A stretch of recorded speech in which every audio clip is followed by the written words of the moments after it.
ঠান্ডা লেগে গেছে, এবং ঠান্ডা লাগার কারণে কণ্ঠস্বরটা একটু অন্যরকম লাগতে পারে, নাকি লাগতে পারে। আবার আজকে একেবারে শিডিউলের শেষ দিন, মানে এখন যখন রেকর্ড করতে বসলাম, এখন 1:05 এবং রবিবার, মানে আজকেই আমার শিডিউল রাতের 11টায় আজকের পর্বটি আপলোড করার। গতকালকে আমার শিডিউল ছিল আগের ঘটনাটা রেকর্ড করার, মানে আমি অবভিয়াসলি আপনাদেরকে কোনো না কোনো অভিজ্ঞতা শুনাই, কিন্তু গতকালকে কোনো মতে আমি রেকর্ডই করতে পারিনি, কারণ আমার একটা কমন রোগ আছে, সেটা হচ্ছে ক্লাস্টার হেডেক। যারা ক্লাস্টার হেডেকের পেশেন্ট তারা জানে এটা কত ভয়ঙ্কর। এবং গতকালকে এই ক্লাস্টার হেডেকের অ্যাটাকের ভিতরে ছিলাম। রাতে আমি কিছু করতে পারিনি, এমনকি নামাজও পড়তে পারিনি, কোনো কিছু করতে পারিনি, সম্ভবই না। এটা এমন এক ভয়ঙ্কর জিনিস। তো কোনো কোনো সময় মেডিসিন ডাবলও খাই, জাস্ট সিমটম কমানোর জন্য। পরবর্তীতে আল্লাহর রহমতে যখন শেষ সময়ের দিকে, রাতের শেষের দিকে যখন ঘুম আসলো, মাথার মধ্যে বালিশ দুইটা চাপা দিয়ে, মানে ওয়েট দিয়ে মাথাটা, মানে জাস্ট এই পেইনটাকে থামানোর জাস্ট একটা চেষ্টা করি, আর কিচ্ছু না। তো ওই রাতের শেষের দিকে ঘুম চলে আসে,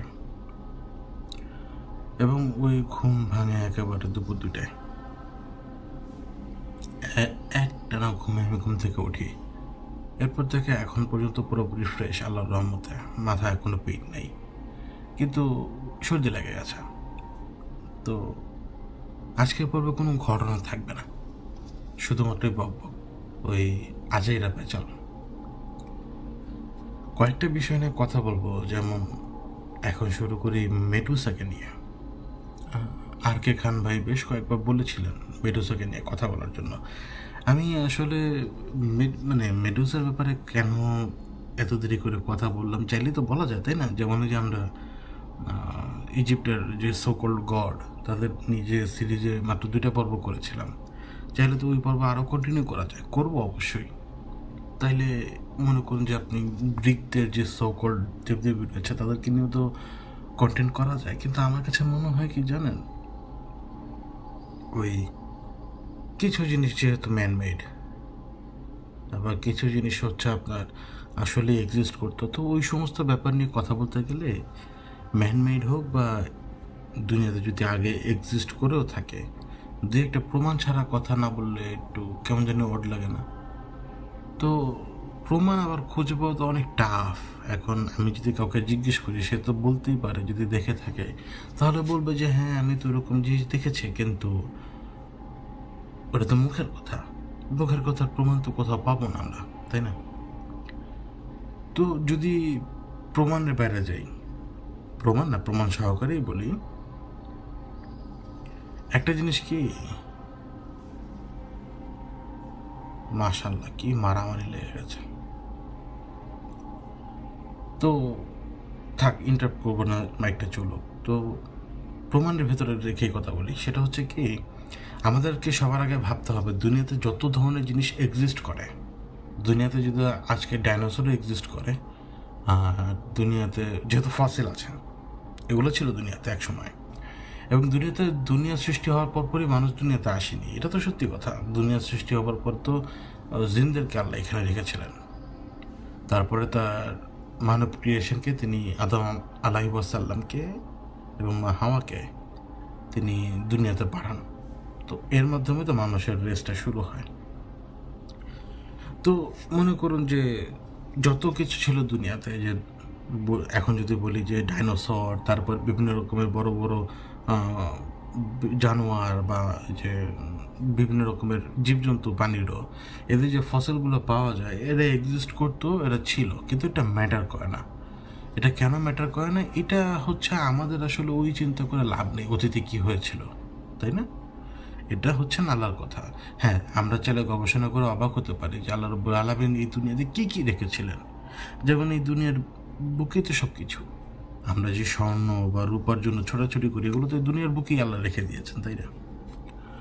তো এই জন্য আর কি, ওই জিনিস এক্সিস্ট করলো, ওই জিনিসের ব্যাপারে কথা বলা লাগবে এমন কোনো দরকার নেই। এই জন্য আল্লাহ দরকার মনে করেননি, কারণ উনি তো জানেন আমাদের ফিতরত কীরকম, আমাদের মালিক তিনি তো জানবেনই আমরা কীরকম। তো দুনিয়াতে একটা বড় ইভেন্ট কিন্তু ঘটেছিল, তাই না? নূহ আলাইহিস সালামের প্লাবন। এই প্লাবনের মাধ্যমে দুনিয়াতে যত দানব ছিল, যত মনস্টার ছিল, যত নেফলিম ছিল, মানে যারা বিভিন্ন ডিএনএ চেঞ্জ করে অল্টার করে যে ধরনের সন্তানের জন্ম হয়েছিল মানবদের মাধ্যমেই, মানে মানব নারীদের গর্ভ থেকে যে ধরনের দানব সন্তানের জন্ম হয়েছিল, এই সমস্ত কিছু ওই সময় দুনিয়াকে সাফ সুতরা করার জন্য আল্লাহ রাব্বুল আলামিন ওই আমাদের নূহ আলাইহিস সালামকে পাঠান।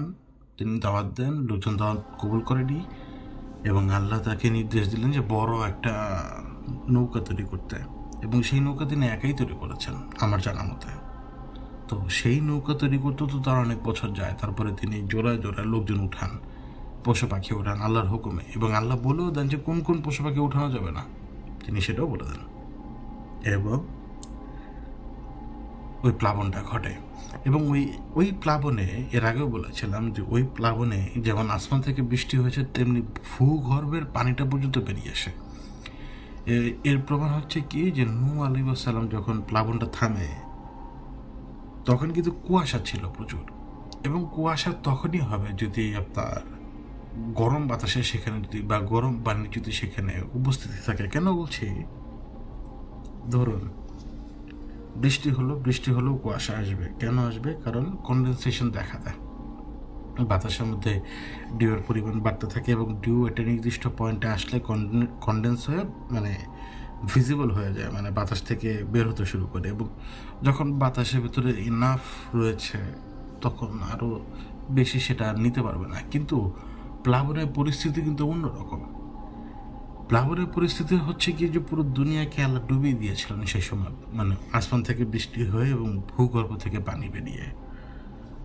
একটা জিনিস মনে রাখবেন কি, বৃষ্টির পানি কখনো গরম হয় না, সবসময় ঠান্ডা হয়, এবং ঠান্ডা পানিতে যখন ঠান্ডা পানির বৃষ্টি হবে কনডেনসেশন দেখা দিতে পারে, কিন্তু ওই গরম পানি যখন আবার বেরিয়ে আসবে না ভূগর্ভ থেকে, এই গরম পানি কিন্তু ঠান্ডা যে পরিবেশটাকে, সেই পরিবেশের মধ্যে কিন্তু এই গরম পানি কিন্তু তার যে বাষ্পটা সে ছাড়ছে, এইটা কিন্তু ওই কনডেনসেশনের মাত্রা বাড়িয়ে দিবে, যার জন্য কিন্তু যেইভাবে কুয়াশা হওয়ার কথা, শীতকালে যেরকম কুয়াশা হওয়ার কথা ঠান্ডা পরিবেশে, ওই গরম বাষ্পটা চলে আসার কারণে বাতাসে যেহেতু ঢুকতে পারবে না, তো ওইখানে তখন কনডেনসেশন দেখা দেয়, যেই স্বাভাবিক কনডেনসেশন থাকার কথা তার চেয়ে বেশি, কারণ ওই যে গরম পানি ছিল সেখানে। তো এই 40 দিনের মতো সম্ভবত নৌকাটা প্লাবনের মধ্যে টিকেছিল। আল্লাহরই তো হুকুম, প্লাবনে পুরো দুনিয়া 40 দিন ডুবানো ছিল। 1-2 মিনিট ডুবানো থাকলেই সমস্ত প্রাণী মারা যাওয়ার কথা, কিন্তু আল্লাহ রাব্বুল আলামিন 40 দিন ডুবিয়ে রেখেছিলেন। পুরো পৃথিবীকে তিনি সাফ সুতরা করে ফেলেছেন, ওই নেফিলিমের কোনো ডিএনএ তিনি রাখেন নাই, যাতে দুনিয়ায় কোনোভাবেই সেই ডিএনএ রেপ্লিকা না করতে পারে। প্রথম জিনিস, দুনিয়া যাতে সেই জিনিসটা না করতে পারে, সেই ডিএনএটাকে যাতে রেপ্লিকেট না করতে পারে। ডিএনএ থ্রুতে তো সব কিছু। আপনার শরীরের যে একটা বয়স, আপনার মনে হতে পারে যে আপনার বয়স 10 বছর, কিন্তু আপনার ডিএনএ চেক করলে জানা যেতে পারে যে আপনার বয়স কত বছর। তো এই ডিএনএটা কিন্তু ম্যাটার করে। আল্লাহ ওই প্লাবনের আগে যা ছিল দুনিয়াতে, ওই হিসেবে সমস্ত কিছুকে তিনি একদম মিশিয়ে দিয়েছেন, কিছু রাখেন নেই তিনি। এবং যখন আপনি এই যে মেডুসা, পোসাইডন, পার্সিউস, জিউস, তারপরে হচ্ছে হেইডিস, যখন আপনি এদেরকে দেখবেন, দেখবেন কি এদেরকে ভিজুয়ালাইজ পর্যন্ত করা হয়। একটা মানুষের ব্রেনের মধ্যে একটা মানুষের চেহারা তো আসার কথা না। ধরুন এই মুহূর্তে আমার একজনের চেহারা মানে আমার মাথার ভিতরে চলে আসছে, চেহারাটা আসলো কোত্থেকে আমার মাথার ভিতরে, আগে এই প্রশ্নটা আনতে হবে। আমি ওই চেহারা মানুষকে চিনি না, জানি না, তার চেহারাটাকে আমি প্রথমবার দেখলাম, দেখার পরে সেটাকে আমি কিভাবে ফুটিয়ে তুলতে পারি বলুন? তা এই যে চেহারাটা, সেটা আমার ব্রেনের মধ্যে কে ঢুকালো? এই যে আনসিন ফোর্স, সেই ফোর্সই তো। এবং এই আনসিন ফোর্স যে শয়তান বা অন্য কেউ, সেটা বলছে না কিন্তু আমি, কারণ সব কিছুই ইবলিশ করছে জিনিসটা কিন্তু আবার এমনও না, কারণ আমাদের কিন্তু 2টা সত্তা, বলেছি না, 2-3টা সত্তা আমাদের ভেতরে বিরাজ করে। তো ওই আগ মুহূর্তে যদি আপনি এই মুহূর্তে নূহ আলাইহিস সালামের প্লাবনের পূর্বে যদি দেখেন, আপনি সমস্ত রকমের হিস্ট্রি পাবেন। আপনি তখন ঠিকই দেখবেন যে মহাভারত সত্য সত্য মনে হবে, ঠিকই এরকম মনে হবে যে মহাভারত তাহলে ঘটেছিল। ঠিক তেমনি মনে হবে যে আসলে গ্রিক দেবদেবী এরা ছিল যারা পেগান আর কি তারা। তো এর পরবর্তীতে আপনি যত ধরনের রিলিজিয়াস অ্যাক্টিভিটি পাবেন, আপনি পাবেন, দানবের উপস্থিতি পাবেন, সব কিছুই পাবেন। দুনিয়াতে জিনিস ছিল, দুনিয়াতে আদম আলাইহিস সালামের পরে আল্লাহ আরও অনেক অনেক নবী পাঠিয়েছেন, অনেক নবী হয়তো তিনি পাঠিয়েছেন। কেউ এই সম্প্রদায়গুলোকে রাস্তায় আনতে পারেনি, কারণ এই সম্প্রদায়গুলো সেই দাওয়াতকে অ্যাকসেপ্ট করে নাই। ঠিক আছে, এখন মনে করুন যে এই সম্প্রদায়গুলো যে যার পথে দুর্নীতিতে লিপ্ত ছিল, সোজা কথা হিসাব দুর্নীতিতে লিপ্ত ছিল। কারণ যখন ওই নূহ আলাইহিস সালামের প্লাবনের পূর্বেও একদল লোক নেমে এসে মানুষের ডিএনএ অল্টার করে দানব তৈরি করতে ব্যস্ত হয়ে পড়েছিল নারীদের সাথে, মানে সেই মিলনের ফলে যে দানব পয়দা হলো তার হলো নেফিলিম। প্রচুর হিস্টোরি রয়েছে, এগুলো অস্বীকার করার মতো কোনো বই নেই। মানে পূর্বের ধর্মগ্রন্থগুলোতে যা বলা হয়েছে, মানে ঘটনাগুলো, বা যদি বলা হয় যে কোনো জীবজন্তু ছিল, আসলেই ছিল, ওটা তার মিথ্যা কথা বলছে না। বাইবেলে যদি লেখা থাকে যে নেফিলিম ছিল, এর পেছনে যদি অন্যান্য কিতাবে লেখা থাকে যে নেফিলিম ছিল, কিন্তু আল্লাহ নূহ আলাইহিস সালামের প্লাবন দ্বারা পুরো দুনিয়াকে একদম পাকসাফ করে দিয়েছেন, একদম পাকসাফ। এরপরে আমরা যেই জনগোষ্ঠীটা এই মুহূর্তে, আমরা কিন্তু নূহ আলাইহিস সালামের দ্বারাই আসছি দুনিয়াতে এখন হিসেবে, কিন্তু আমরা ওই ডিএনএ কিন্তু ম্যাচ করি আমরা। এবং দুনিয়াতে যত জায়গায় মানুষে ধীরে ধীরে ধীরে ধীরে আবাদ হয়েছে, এইভাবেই আবাদ হয়েছে, আবাদ নূহ আলাইহিস সালামের প্লাবনের পরে। তো এখন যদি বলুন যে মেডুসা ছিল, মেডুসা হয়তো ছিল, আবার এমনও হতে পারে যে ওই যে বললাম এন্টিটি, যেমন হচ্ছে ঠিকই নূহ আলাইহিস সালামের প্লাবনের পূর্বে যে কিছু এন্টিটি নেমে আসলো, যারা ওই যে নেফিলিম তৈরিতে ব্যস্ত হয়ে পড়লো, ডিএনএ অল্টার করলো। এরকমই এন্টিটি হয়তো ওই ফিগারটা নিয়েছে, অথবা আসলেই ছিল, আসলেই মেডুসা ছিল, আসলেই জিউস ছিল, আসলেই পার্সিউস ছিল হয়তো। আল্লাহ রাখেন না, একদম ফিনিশ করে দিয়েছেন, শেষ করে দিয়েছেন, একেবারে সাফ ফিনিশ। এখন হয় কি, যখন ওই যে অতীতের যে ব্যাপারগুলো, দুনিয়াতে মানুষ শেষ হয়ে গেল, কেউ না কেউ তো সাক্ষী থাকে, মানে বিশেষ করে এন্টিটিরা, এরা তো সাক্ষী থাকে যে এখানে কি ঘটনা ঘটেছে, এবং ওরাও তো জানে, বাঁচার চেষ্টা করে, এবং আল্লাহ দুই একজনকে তো জানে, মারেন না। সবার তো মৃত্যু আল্লাহ সবসময় লিখে রাখেন নাই যে আজকে একসাথে সব সাফ করে দেবেন। মৃত্যু তো সবারই লেখা আছে, ঠিক টাইম মতো হবে। হয়তো দেখা গেছে যে ওই সময় ওই কিছু এন্টিটিকে তিনি আরও কিছু হায়াত দিয়েছিলেন। তো ওই এন্টিটিগুলো হোক বা যে কোনো মাধ্যমে হোক, এই খবরগুলো বা এই যে অতীতে যে জিনিসগুলো ছিল, মানুষকে তো পথভ্রষ্ট করতে হবে। বিশেষ করে ইবলিশের তো সেই ক্ষমতা রয়েছে, সে তো মানে একেবারে অবকাশ পাওয়ার লোক। তো ধরুন যদি সমস্ত এন্টিটিকে আল্লাহ ওই সময় ফিনিশও করে দেন, ইবলিশকে তো আর ফিনিশ করেন নাই। তো ইবলিশ তো তার চামচা বাড়াচ্ছে, তো চামচাদেরকে তো সেই ইনফরমেশন ফিট করে দেয়। তো মনে করুন যে তখন আবার দেখা গেল যে যখন দুই একটা পেগানিজম পালন করার লোকজন পয়দা হলো, বা দুই একজন লোক আসলো, তাদেরকে তখন এই এন্টিটিটা ফিট করাতে শুরু করে, বোঝাতে শুরু করে যে তোমাদের অমুক দেবী ছিল, তমুক দেবী ছিল। এখন মনে করুন যে ওদের সামনে কিছু কিতাব তারা বা কোনো প্রমাণ রাখার চেষ্টা করে, প্রমাণ ছাড়া তো বান্দারা কোনো কিছু করতে পারে না। তো তারা সেই প্রমাণগুলো প্রোভাইড করে, বা এটা সেটা প্রোভাইড করে, অনেক কিছু প্রোভাইড করার পরে তারপরে আপনার ওই ব্যক্তিদেরকে হাত করে ফেলতো, এবং হাত করে ফেলার পরে ওই ব্যক্তিরাই পেগানিজমটাকে সামনের দিকে নিয়ে যেত। এবং যখন আপনি পেগানিজম হোক বা যে কোনো ধর্ম হোক যখন আপনি চালু করবেন, আপনার দেবদেবী লাগবেই। দেবদেবী ছাড়া কী করবেন আপনি?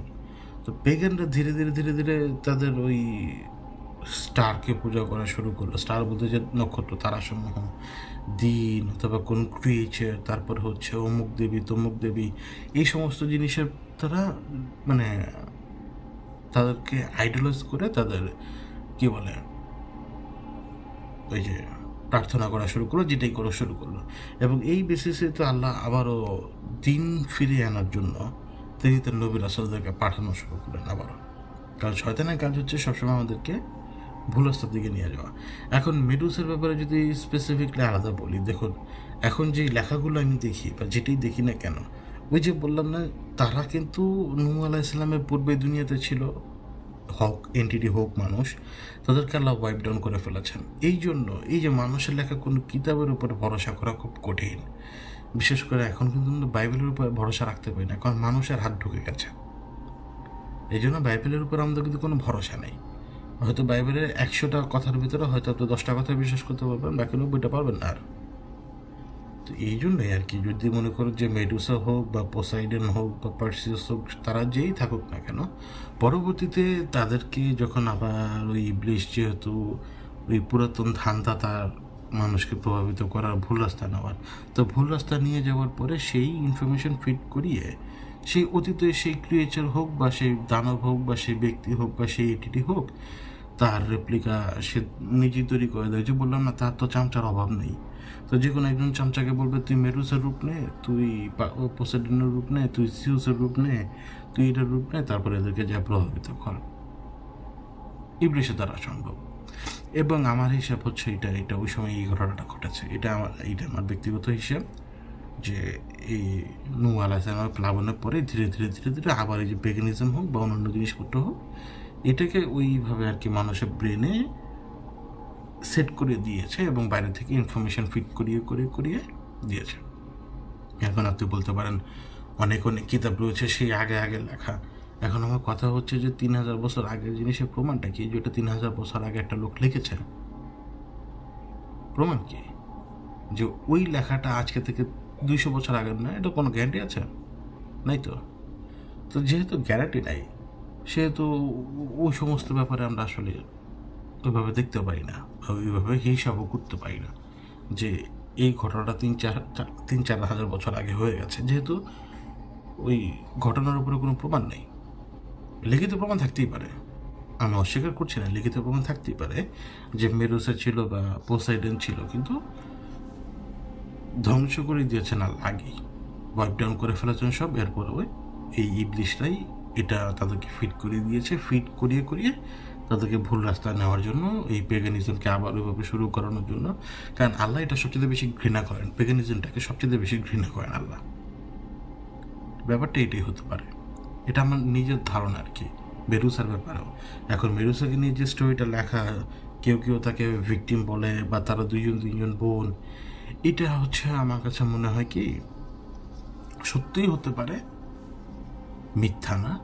কিন্তু ওই যে বললাম ওয়াইপ ডাউন করে ফেলেছে আল্লাহ, তো পুরো দুনিয়াকে ওয়াইপ ডাউন করে ফেলেছেন। তো ওটা ওইখানেই শেষ ছিল, হয়তো মানুষ রূপে হোক বা এন্টিটির রূপে হোক, যে কোনো রূপেই ছিল, এবং তার ব্যক্তিগত জীবনে যেটাই হোক না কেন হয়েছে, তার ফলশ্রুতিতে এটাই এখন আমরা যেটা দেখছি এখন এটা এরকমই। এটাই আমার মনে হয় যে আগেই আল্লাহ ওয়াইপ ডাউন করে ফেলেছেন। তো মেরুসার ব্যাপারটা আর কি এটা এইখানেই, এতটুকুই। তো এরপরে যদি অন্য কোনো বিষয় নিয়ে কথা বলি, তাহলে ইরানের ব্যাপার নিয়ে কথা বলতে পারি। সেটা হচ্ছে ওই যে অল্প কয়েকদিন আগে ইরানের যে স্টেট, সেই স্টেটের একজন গুরুত্বপূর্ণ সাংবাদিক বলে, সম্ভবত তার নাম আমার মনে নেই, তো তিনি ক্লেম করেছিলেন, অথবা তিনি ক্লেম না করলেও এর আগেও ইরান বেশ কয়েকবারই এই ধরনের কথাবার্তা জানিয়েছিল, অফিসিয়ালিও জানিয়েছিল, পলিটিশিয়ানরাও বলেছিল যে ওরা সুপার ন্যাচারাল ওয়ারফেয়ারে যায় মাঝে মাঝে। মানে সুপার ন্যাচারাল ওয়ারফেয়ার বলতে আপনার ওই কালো জাদু, তারপরে বাহিনী পাঠানো, শয়তান বাহিনী আর কি, জিনদের বাহিনী আর কি। তো তারপরে হচ্ছে আপনার বিভিন্ন রকমের ব্যাপার স্যাপার আর কি, মানে মনে করুন যেটা মানে সুপার ন্যাচারাল ওয়ারফেয়ার যেটাকে বলে আর কি। তো এটা কতটুকু সত্য বা কতটুকু মিথ্যা, বা এটা আদতে হয় কি না, এটা 1000% একেবারে কারেক্ট। কেন বলছি, আপনি মডার্ন দুনিয়ার হিসেব নিয়ে তো চলতে পারবেন না। কারণ ইসরায়েল চাচ্ছে সেই পুরাতন জিন্দিগি ফেরত পেতে। তাদের যে পুরাতন জিন্দিগিটা ছিল, এই ইসরায়েলি ব্যক্তিদের বা এই বনে ইসরায়েলের যে অবস্থাটা ছিল, তারা সেই পুরাতন অবস্থায় ফেরত যেতে চায়। তারা সেই যুগ ফেরত পেতে চায়, তারা তাদের সেই অবস্থানটা ফেরত পেতে চায়। তারা এই মডার্ন যুগের ধার ধরে না। তারা যখনই দেখবেন তো থার্ড টেম্পলটা তৈরি করে ফেলেছে, মানে ওই দিন পর্যন্ত আপনার আমি জীবিত থাকবো না ইনশাল্লাহ।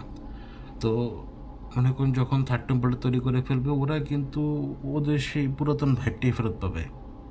এখন আপনি যে মডার্ন ওয়ারফেয়ার দেখেন, মিসাইলের ব্যালিস্টিক মিসাইল, তারপরে এটা সেটা বা অনেক কিছু, এই মডার্ন ওয়ারফেয়ারটার সাথে কিন্তু সুপারন্যাচারাল ওয়ারফেয়ারটা জড়িত। এটার ব্যাখ্যাটা আমি আমাদের দেশকে দিয়ে বোঝাই, খুব ঠান্ডা মাথায় বুঝতে হবে আপনাকে। আমাদের দেশে আজকে থেকে 1 বছর আগে যে পরিস্থিতিটা ছিল, সেই পরিস্থিতিতে প্রথম 2-3 দিন মানুষ যেরকম একটা কন্ডিশনের ভেতরে ছিল, তার পরবর্তীতে যখন আরও কিছু খবর বের হলো, সেই সময় মানুষ অত্যাধিকভাবে ক্ষিপ্ত হয়ে ওঠে বা অন্তরের ভেতরে তাদের জ্বালা একেবারে বেড়ে যায়। আপনাকে কয়েকটা সিচুয়েশন বুঝতে হবে।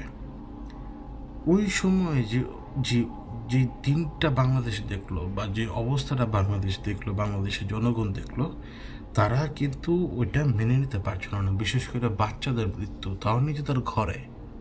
এবং আপনাকে এটাও বুঝতে হবে যে এই ঘটনাটা ঘটে, এটা কিন্তু দুনিয়াতে 1000 বার ঘটনাও যদি এটা রিপিট করা হয়, বাচ্চারা নিজেদের ঘরে যে গুলি খাবে বা নিজেদের ছাদে বা নিজেদের জানালায়, এটা নেক্সট 99 টাইমস এটা হবে না, মানে 999 বার এটা হবেই না।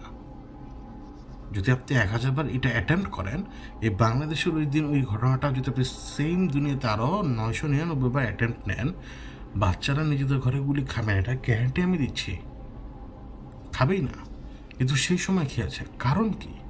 কারণ আমার যেটা ধারণা, আমি যখন এই খবরটা প্রথম পাই, আমি দেখতে থাকি, আমার মাথায় ধরছিল না। কারণ আমি ওই সময় সেন্স করি নাই যে এমন কোনো ঘটনা ঘটবে। কিন্তু যখন এই খবরগুলো চোখের সামনে আসলো, আমি না একটা প্যাটার্ন লক্ষ্য করছিলাম। সেটা হচ্ছে কি, আকাশে বাতাসে একটা জোয়ার, মানে একটা মুভমেন্ট, এটা আমি টের পাচ্ছিলাম। মানে আমি কোনো জিন দেখছি না, মানে একটা সুপার ন্যাচারাল মুভমেন্ট বাতাসে। যে ভার অবস্থাটা সেটা বোঝা যাচ্ছিল, সেই ভার কিন্তু সবার উপরে চাপ ফেলে, ওই ভার। এবং ওই বাচ্চা, আমি বললাম তো, এই জন্যই বলছি যে নিজেদের ঘরে মানুষ এভাবে গুলি খাবে না। 999 বার যদি এরপর আবার সেম অ্যাটেম্প্ট নেওয়া হয়, ওই সময় খেয়েছে। কারণ কি জানেন, আপনাকে আমাকে কোন জিনিস মোটিভেট করতে পারে এটা আল্লাহ রাব্বুল আলামিন ভালো জানেন। এবং আপনাকে যখন আল্লাহ যুদ্ধে পাঠাবেন, আপনার সাথে তো আল্লাহ ফেরেশতা পাঠাবেনই, অবশ্যই পাঠাবেন। এখন ওই সময় ওই সিচুয়েশনে যখন চারদিকে মুভমেন্টটা আমি লক্ষ্য করলাম, আমি আরও আগে থেকে সেন্স করতে পারছিলাম যে অন্য কোনো কিছু ঘটার চান্স আছে, বিশ্বাস করেন। কিন্তু ওইটা আমি টের পেলে কোনো কিছু যায় আসে না, আমি টের পেলে কোনো কিছু যায় আসে না। হয়তো আমার মতো আরও অনেক মানুষ 19, 20, 22, 23 তারিখে হয়তো টের পেয়ে গেছে যে আরও হয়তো অন্য কোনো কিছু ঘটতে পারে। যখন আমরা এই খবরগুলো পাই, পরবর্তীতে যে ঘটনা ঘটতে পারে আরও। এবং যখন আলটিমেটলি আমাদের দেশে এত বড় অভ্যুত্থান হলো, ওই সময় মনে করুন যে আপনার আর অন্যান্য ব্যক্তির ভেতরে যে জোশটা ছিল, সেই জোশ কিন্তু এখন নাই। কেন নাই? আপনি এটাকে কিন্তু ওইভাবে দায় দিতে পারবেন না যে পরবর্তীতে লোকজন কিন্তু আর এটা কেয়ার করে নাই, কেউ এই দেশের লোকজন ভালোই না, এইটা না সেইটা না। ভাই, সেদিন সবচেয়ে খারাপ মানুষও কিন্তু গিয়েছিল।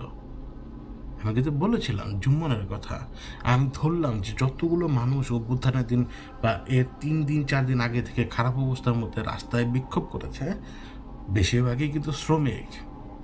তো মানে শ্রমিকের পরেই ছাত্রদের অবস্থা, মানে নিহতদের সংখ্যায়।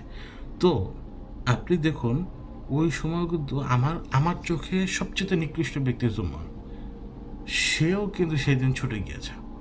তার হিসাবটা আলাদা। ওই ঘটনার 3-4 দিন আগের যে কন্ডিশনের কথা বলছি, ওই অবস্থা খুব খারাপ যে সময়টায়, তো সেও কিন্তু ছুটে গিয়েছে এবং তার কিছু হয় না। সে একটা মানে জোশ টের পাচ্ছিল, বাস মানে কী জিনিস সেটা সে এক্সপ্লেন করতে পারে নাই, ঠিক আছে। কিন্তু আজকের দিনে এসে আপনি আমাকে বলুন, আপনি যেদিন ওই গুরুতর 5-6 দিন শেষের ওই অবস্থাটার মধ্যেও আপনি লড়াই করেছেন এবং আপনি এখনও জীবিত। আপনি কি সেই স্পৃহাটা টের পান? এখন পান না। কেন পান না? কারণ সেই সময় আল্লাহ ফেরেশতার দ্বারা আপনার ভেতরে যে সাহসটাকে ঢুকিয়ে দিয়েছেন, সেই সাহস আপনি ওই দিনের ওই কাজের দায়িত্ব আপনার উপর আল্লাহ রেখে দিয়েছিল দেখে। এই যে অনেক অনেক অনেক টাউট ব্যবসায়ী আজকাল যে বলে যে অভ্যুত্থানের মালিক আমরা মিলে অভ্যুত্থান করেছি। দেখুন, দুনিয়াতে যখন কোনো ঘটনা ঘটে, এই অভ্যুত্থান বলুন বা যেটাই বলেন, এইটার মালিকানা যেমন কারণ না, ঠিক তেমনি প্রত্যেকটা মানুষ যখন সেই দিন মানে এইভাবে ঝাঁপিয়ে পড়বে নিজের নিজের জন্য বা হোক, যেই কোনো কারণেই হোক, সে যখন ঝাঁপিয়ে পড়বে তার ভিতরে যে স্পৃহাটা থাকবে ওইটা আল্লাহর কাছ থেকেই আসে। আল্লাহ বান্দাকে দিয়ে তার কাজ করান। এইখানে যদি আপনি এসে বলেন যে 5-6জন লোকের মাস্টার মাইন্ড, তারা 5-6জন লোক যদি বলেন আপনি মাস্টার মাইন্ড, আমি বলবো তারা কাফের। Straight forward. যদি বলেন যে 5-6জন লোক মাস্টার মাইন্ড ছিল, 1 লাখ লোক, কথার কথা 1 লাখ লোককে এইভাবে উত্তেজিত করার জন্য পুরো দেশ উত্তেজিত ছিল ওই সময়। কিসের 5-6জনের কারণে মানুষ উত্তেজিত ছিল? 5-6জন মানুষ কখনোই মাস্টার মাইন্ড হতে পারে না, তাহলে তারা কাফের। আল্লাহ মানুষের অন্তরকে জাগ্রত করে দেন। একজন সন্ত্রাসীর অন্তরও তিনি জাগ্রত করে দেন। তিনি তার পক্ষে সবই সম্ভব, কোনো কিছু অসম্ভব না, এবং তিনি বান্দাকে দিয়েই তার কাজ করান। ওই দিন যদি বাংলাদেশে মানুষজন ওইভাবে যদি না আসতো, ওই দিন কি ওই ঘটনা ঘটতো?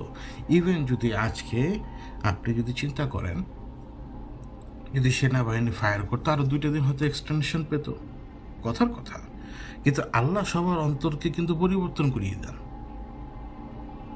তিনি ডিসাইড করেন এবং আলটিমেটলি তার দ্বারাই তিনি এই মানুষজনকে দিয়ে তার কাজ করিয়ে দেন। দুনিয়াতে তিনি এভাবেই কাজ করান। যতবার আমরা দেখে আসছি, আজকে 4-5জন কোনোভাবে মাস্টার মাইন্ড হতে পারে না, তারা কাফের। আমি আবারও বললাম, যদি কেউ বলে যে অমুক অমুক মাস্টার মাইন্ড, এরা হচ্ছে কাফের। এবং আল্লাহ আপনাকে দিয়ে জাগ্রত করিয়ে দিল, এবং জাগ্রত করিয়ে দেওয়ার পরে সেই দিনে সেই জাগ্রত প্রভাব কিন্তু এখন আর আপনার ভেতরে নাই। এখন সেই জাগ্রত প্রভাব আপনার ভেতরে এখন আর নাই দেখে আপনার দেশেরই অবস্থা। পয়েন্টটা বোঝাতে পারলাম? তাহলে সুপার ন্যাচারাল ওয়ারফেয়ার হয়, এটা কিন্তু এমনি এমনি হয় না, এটা ঘটনা ঘটে। এখন আমি আমাদের দেশের উদাহরণ দিলাম এই জন্যই যে আপনি সেই দিনের জোশটা আপনার ভেতরে কেমন ছিল আর আজকের ভেতরে আপনার ভেতরে জোশ কেমন, দুটোর মধ্যে বিশাল তফাৎ। আপনার এই জোশটা কোথায় গায়েব হয়ে গেল? এবং সেই দিন যে আপনার মনে হচ্ছিল যে আপনি উঠতে পারবেন, আপনি জিজ্ঞেস করে দেখুন, অনেক অনেক লোক পাবেন তাদের মনে হয়েছিল যে তারা উঠতে পারছে রীতিমতো। তারা এক এক নিঃশ্বাসে এত এত জায়গা পর্যন্ত দৌড় দিয়েছে, মানে এত দূর পর্যন্ত দৌড় দিয়েছে, এত দূর পর্যন্ত হেঁটেছে, তারা শক্তি মানে তারা অশান্তি টের পায়নি, দুর্বল হয়নি কেউ। অনেক লোক পাবেন আপনি, কারণ ফেরেশতারাই তো রয়েছে আপনাদের সাথে। বদরের যুদ্ধে ফেরেশতারা এসে কিন্তু ওই কাফেরদের বুকে আঘাত করেন নাই, বরং কাফেরদের উপরে যাতে হামলা সহজ হয় সেই রাস্তাটা তার তৈরি করে দিয়েছিল, যাতে মুসলমানরা খুব সহজেই কাফেরদেরকে পরাজিত করতে পারে। কোথায় 1000 আর কোথায় 313। তাহলে ফেরেশতারা এসছেন তো, তাহলে আবার এটা অস্বীকার করিয়েন না যে ফেরেশতারা আসেনি ভাই। তাহলে আপনি বড় ধরনের মানে কি বলে ব্লাসফেমির মধ্যে পড়ে যাবেন। সূরা আনফালের 9 নম্বর আয়াত। তো আল্লাহ মালাইকাকে সবসময় পাঠান, আপনাকে শাস্তি দেওয়ার জন্য হোক বা আপনাকে উদ্ধার করার জন্য হলো। মালাইকাতে সবসময় চারপাশে বিদ্যমান। তো ওই দিন আল্লাহর হুকুম ছিল বা যেটাই হোক, আগে থেকেই আপনার ভেতরে যে স্ফুলিঙ্গ আপনি টের পাচ্ছেন, সেটা সেদিন ওইভাবে বাস্ট হয়। তো যদি আসলেই যদি এটা যদি সুপার ন্যাচারাল না হয়, আমি চ্যালেঞ্জ দিয়ে বললাম, যদি ওই ঘটনা সুপার ন্যাচারাল না হয়ে থাকে, মানে আমাদের দেশে যে ঘটনা ঘটেছে ওটা যদি সুপার ন্যাচারাল ঘটনা না হয়ে থাকে, মানে আমি বলছি না যে জিন ভূত এসে চেঞ্জ করে দিয়েছে, মানে আল্লাহর হুকুম, ফেরেশতারা আসছে, আপনাকে ড্রাইভ করছে এবং আপনি সেই ড্রাইভিং সিটে বসেই ওই কাজ করেছেন, মানে অভ্যুত্থানের কথাটা বলছি। তো এখন যদি আপনার মনে হয় যে না আমি ভুল কথা বলছি, যে না সুপার ন্যাচারাল ওয়ারফেয়ারটা হয় নাই, তাহলে আপনার দেশের অবস্থা এখন এরকম কেন? সেই হিসেবে আপনার দেশের অবস্থা ভালো থাকার কথা। আপনার দেশের অবস্থা অনেক খারাপ, অনেক অনেক অনেক খারাপ। তাহলে সুপার ন্যাচারাল ওয়ারফেয়ার ওটা হয়েছিল, তো মানে না না মানে, যদি আসলে আপনার নিজেরই যদি মনে হয় যে না আসলে দেশের মানুষ জাগ্রত হয়ে গিয়েছিল, তাহলে আজকে দেশের মানুষ ঘুমায় কীভাবে? আজকে দেশের মানুষ ঘুমায় কিভাবে, আর আজকে দেশের মানুষের এত বড় অধপতন হয় কিভাবে, তারা জায়গায় জায়গায় এত বিবেকহীন মানুষের জন্ম হচ্ছে কিভাবে, তাদের বিবেক কি ধাম করে 1 বছরের মধ্যে শেষ হয়ে গেছে? তাদের বিবেক কি ধাম করে 1 বছরে শেষ হয়ে গেল?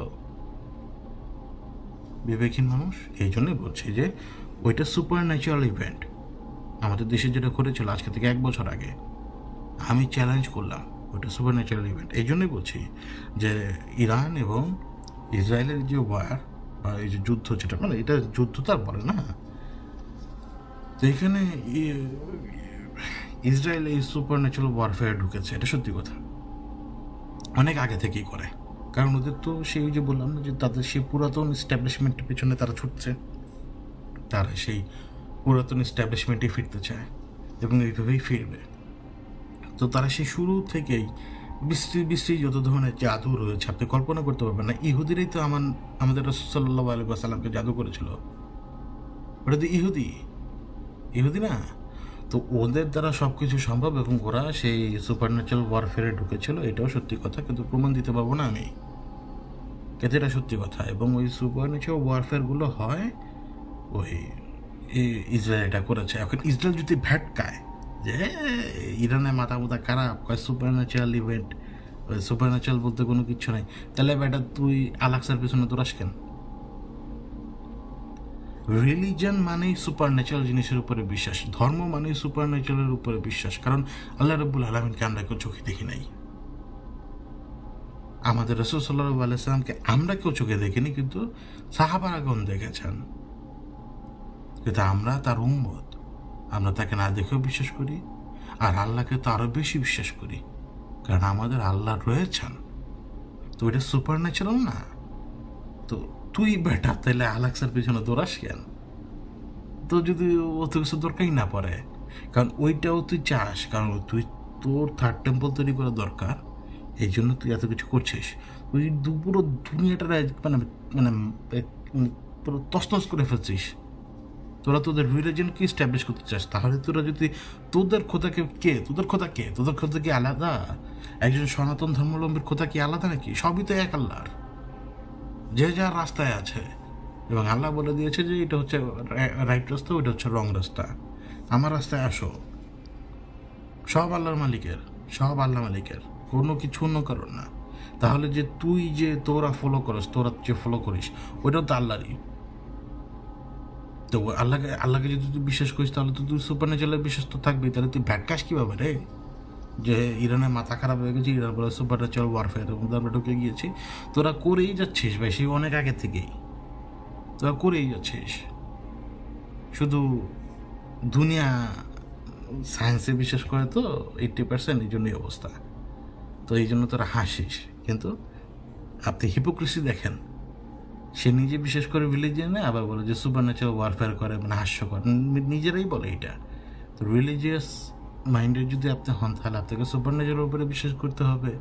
এবং সুপার ন্যাচারালের উপরে যদি বিশ্বাস করেন তাহলে আল্লাহ আছেন, রাসূল ছিলেন, ফেরেশতাগণ ছিল, আছে, থাকবে, ইবলিশ ছিল, আছে, থাকবে, মরবে, এবং ইবলিশের সমস্ত সন্তানগণ সবাই থাকবে, এবং আপনি আর আমি ইবলিশের পুত্র আর ইবলিশের কন্যা, এটা মাথায় রাখবেন।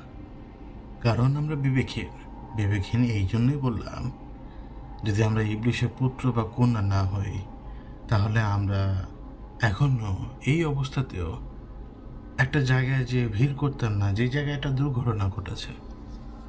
মানে তার দেখার মধ্যে কি শান্তি, বা তার দেখার মধ্যে যে কি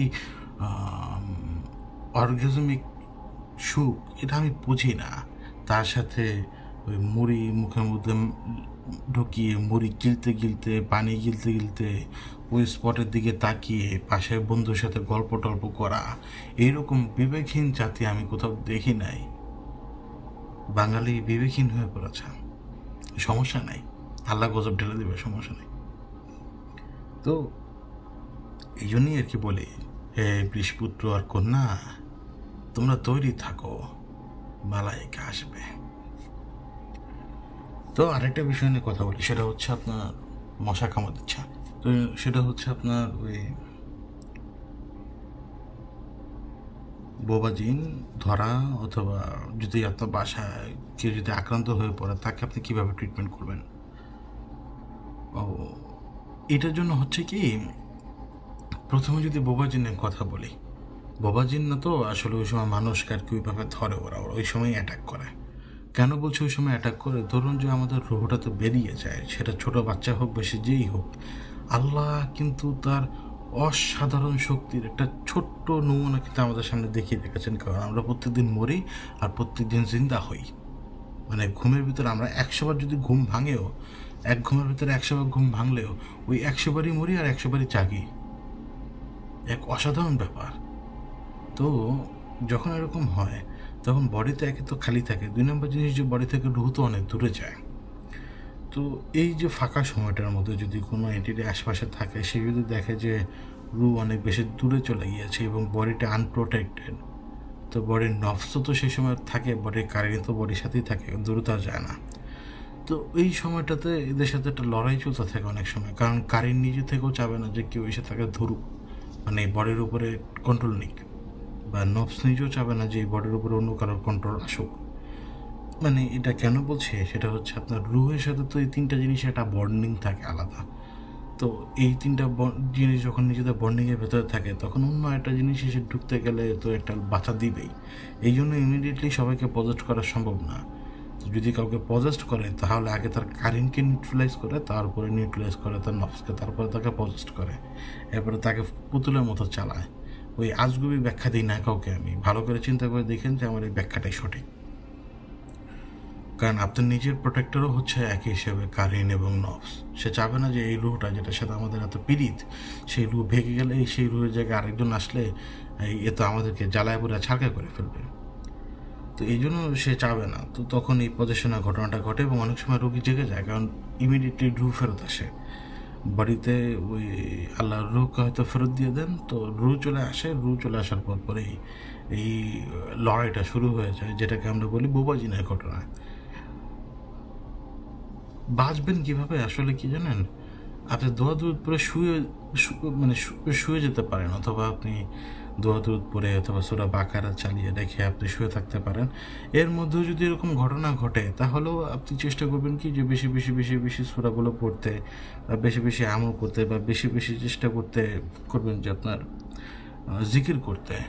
কারণ এটার জন্য না স্পেসিফিক কোনো, মানে এমন কোনো কিছু নেই যে এই ঘটনা ঘটবে না, মানে এরকম কোনো কিছু নেই যেটা করলে যে এই ঘটনা আর ঘটবেই না, এমনটা আসলে পসিবল না। কেন বলছি এমনটা পসিবল না? কোনো প্রোটেকশন নাই দুনিয়াতে, কোনো কিছুর পার্মানেন্ট কোনো প্রোটেকশনই নাই। আপনি আপনার নিজের ঘরেও নিরাপদ না, আমি আমার নিজের ঘরেও নিরাপদ না, মানে কি কোনো প্রোটেকশন নাই। তা আপনি দোয়া দুরুদ পড়লে হবে কি, যদি কেউ আশপাশে থাকে, ওই দোয়া দুরুদের তাসিরের কারণে আপনার কাছে নাও আসতে পারে। অথবা সূরা বাকারাটা বা যে কোনো একটা সূরা যখন প্লে হচ্ছে ঘুমের সময় ধীরে ধীরে ধীরে ধীরে, এটা শুনলে তো কাছাকাছি আসতে পারে না অনেকে, যারা অবিশ্বাসী হয়। যারা বিশ্বাসী হয় তাদের হিসাব আলাদা। তো সেইটাও আপনাকে একটু প্রোটেকশন দেবে। এবং আপনি যদি পাক সাফ হয়ে ঘুমাতে পারেন আরও ভালো, কারণ পাক সাফের সাথে অনেক কিছু জড়িত। আর ঘুমানোর সময় যদি আমরা জিকির করে ঘুমাতে পারি তাহলে তো আরও ভালো। তো আল্লাহর কাছে আমরা দোয়া করবো সবসময় ঘুমানোর সময় যে আল্লাহ রাব্বুল আলামিন আমাকে আপনার নিজের হেফাজতে রাখবেন। আমরা ঘুমানোর সময় আল্লাহর কাছে দোয়া করতে পারি, আমরা আয়াতুল কুরসি পরে নিজেদের শরীরের উপর একটা ফু দিতে পারি, কোনো অসুবিধা নেই। কিন্তু এরপরও ওই ঘটনা যদি ঘটে তো তাকদীরের হিসাব নিয়ে নিন এবং ওই আমলগুলো চালিয়ে যেতে থাকবেন। যত বেশি আমল করবেন তত বেশি রুহ শক্তিশালী হবে, তত বেশি আল্লাহ আপনার উপরে খুশি হবেন, তত বেশি আল্লাহ যদি প্রোটেকশনে নিয়ে নেন, দুনিয়ার কোনো জিনিস কিচ্ছুই করতে পারবে না। এটা বোবা জিনের ক্ষেত্রে বললাম না, শুধুমাত্র সমস্ত জিনিসের ক্ষেত্রেই বললাম। এবং যদি পরিবারের কারোর এরকম মনে হয় যে বিপদ আপদ ঘটেছে বা একটু ঝাড়ফুঁক দেওয়া দরকার, বাইরের লোকজন আমি এই মুহূর্তে পারছি না, আসলে হয় কি, এটা 100 বারের ভিতরে 98% টাইমে কাজ করে না। কেন বলছি জানেন? মানে আমাদের তো একটা নিজস্ব একটা আছে, কি জানি বলে, প্রত্যেকের সাথে একটা বন্ডিং রয়েছে। এবং যদি দেখা যায় যে ধরুন যে আপনার মাকে ধরলো এবং আপনি যখন ছাড়ানোর চেষ্টা করবেন, আপনার মার সাথে আপনার একটা বন্ডিং রয়েছে, এই বন্ডিংটার উপরে যে শক্তিটা রয়েছে, এই শক্তিটাকে ইজিলি সেই এন্টিটি ব্যবহার করতে পারছে। তো তখন হচ্ছে কি যে আপনি ওই যতই ঝাড়ফুঁক করতে যাবেন, যখন দেখবেন যে আপনার মাকে একটা পেইন দিচ্ছে বা আপনার মা পেইনে মানে মানে যন্ত্রণায় ছটফট করছেন, তখন আপনি পারবেন না। একে তো আপনি পারবেন না, এটা আপনার জন্য ওটা টাফ হয়ে যায়। তো তারপরও অনেক সময় যদি এরকম হয়, আসলে উপায় থাকে না। আপনাকে একটা জিনিস মানতে হবে, সেটা হচ্ছে যে পেইন সে দিবেই, সে দেখাবে যে পেইন দিচ্ছি, থাম। এখানে থামা যাবে না। যদি থামতে না পারেন তাহলে চালিয়ে যেতে হবে। এবং আপনি রুকিয়া করার জন্য কোনো স্পেসিফিক কোনো কোর্সই নাই। কেন বলছে জানেন? আমি অনেক সময় শাস্তি হোক বা যেটাই হোক, আমি একেবারে খুব সহজে আয়াত পর্যন্ত ভুলে যাই, জানেন? বিসমিল্লাহির রহমানির রহিম পড়তে যাওয়া অনেক সময় খেয়াল করি গিয়ে পরের শব্দটা মনেই নেই। রহমানির রাহিম বললাম না, রাহিম রাহিম মনে আসে না। আবার আয়াতুল কুরসি শুরু করলে মাঝখানে কোনো কিছু মনেও থাকে না, অন্য জায়গায় চলে যাই ভুলে। আবার যদি মনে করুন যে সূরা জিন শুরু করলাম, 3 আয়াত পরে চলে গেলাম ধাম করে 7 নাম্বার আয়াতে, মাঝখানে আয়াত ভুলে গেছি, এরকম অবস্থা হয়। তো মনে করুন যে আপনার এটা ভুলে যাওয়া না, এটা আসলে ভুলে যাওয়া না, আমার ব্রেন কাজ করতে পারে না, একরকমের সিচুয়েশন তৈরি হয় আমার সাথে যখন আমি কোনো ভুল কাজ করি তখন, বা আমার দ্বারা যদি ইগো দেখানোর মতো কোনো কাজ যদি হয় বা ভুল হয়, আমি শাস্তি পাই, আমি জানি। এবং আমি রিগ্রেট করি না, আমি রিগ্রেট করি যে ওটা শাস্তি না পেলে আমি হয়তো লাইনে নাই, শাস্তি পেলে অন্তত নিজেকে শুধরানোর জায়গা থাকে। তো তখন এই জন্যই বললাম যে আসলে কোনো কোর্স নাই। কোর্স হচ্ছে কি রুহানি শক্তিটা বাড়ানো, জিকির করবেন, নামাজ পড়বেন, কোনো স্পেসিফিক কোর্স নাই। আমাকে একজন ভাই সরাসরি প্রপোজাল দিয়েছিল যে আপনি চাইলে একটা কোর্স তৈরি করতে পারেন। বিভিন্ন মানুষ তো কোর্স তৈরি করে সে কোর্স বিক্রি করে, যে একটা সেশন নিলেন, একটা ক্লাস নিলেন, আমাদের একটা ক্লাস নিলেন, আমরা আপনাকে টাকা দিয়ে দিলাম। অনেক আগেই ভাই আমাকে এই মেসেজটা দিয়েছিল, কিন্তু সমস্যা হলো কাউকে যেই পার্সোনাল মেসেজটা করে আমার তাকে রেস্ট্রিক্ট করা লাগে। এবং যদি কোনো সময় ওরা যদি দেখে, রাখে বা শিমু যদি সেই মেসেজগুলো দেখে, ওরা অনেক সময় দেখে ফেললে উত্তর দেয়, আর দেখে না ফেললে ওরাও রেস্ট্রিক্ট করে দেয়। তো মনে করুন যে আপনার আমার পক্ষে তো এটা করা সম্ভব না। কারণ হচ্ছে আমি কিসে কোর্স বিক্রি করব? আপনি একজন রাকি হবেন, এটার জন্য আপনাকে কোর্স করতে হবে কেন? এটার জন্য আপনাকে করতে হবে কি, আপনার রুহানি শক্তি বাড়াতে হবে আর অন্তরের শ্বাস বাড়াতে হবে, এইটাই। কিসের কোর্স করবেন আপনি? আমি তো কোনো কোর্স করিনি, আমাকে শিখিয়েছে লোকজন। আমাকে লোকজন শিখেছে বলতে যারা শিখে তারাই শিখেছে, বুঝতেই পারছেন নাম হিসেবে এবং তার ওই যে বহর, তারা আমাকে বিভিন্ন জিনিস ভালোভাবে বিভিন্ন সময় বিভিন্নভাবে শিখিয়েছে। এবং কীভাবে কোরআনের আয়াতটা কোন জায়গায় কার জন্য কীভাবে পড়তে হয়, এবং যখন কোরআনের আয়াত আমরা কোনো আয়াত পড়বো, সেই আয়াতকে নিজের ভিতরে আগে অ্যাবজর্ব করে নিতে হয় যে এই আয়াতের মানে বুঝতে হবে। যখন আমি এই আয়াত পড়বো, ধরুন আমি সূরা আনফালের আয়াত পড়ছি, ওই সময় আমার মাথার মধ্যে এটাই থাকতে হবে যে ফেরেশতা আসবে এবং তোর কপালে শুনিয়েছে। কারণ ঠিক যেইভাবে বদরের ময়দানে ফেরেশতা কাফেরদের ধ্বংস করে দিয়েছে, ঠিক তেমনি ফেরেশতা আসবে এবং তোকে ধ্বংস করে দেবে। এটা হচ্ছে আমার মাইন্ডসেটের জিনিস। এইটা কিন্তু আমি ওইভাবে ক্যাপেবল করে নিয়েছি নিজের ভেতরে। এবং এটা করবেন কীভাবে? আপনি বারবার আয়াতগুলো পড়বেন, বিভিন্ন আয়াত আপনি পড়তে পারেন, কোনো সমস্যা নেই, কোনো কিছু স্পেসিফিকলি করা লাগবে তা না, বরং এটা আপনার রুহানি শক্তি ভেতরে নিতে হবে, নিজের ভেতরে অ্যাবজর্ব করে নিতে হবে, আপনার রুহানি শক্তি বাড়াতে হবে। রুহানি শক্তি বাড়াবেন কীভাবে? জিকির করবেন, আল্লাহর ইবাদত করবেন, কোনো উল্টাপাল্টা ধ্যান না, চুপচাপ বসে কী চিন্তা করবেন আপনি, ওগুলো তো ফালতু জিনিস।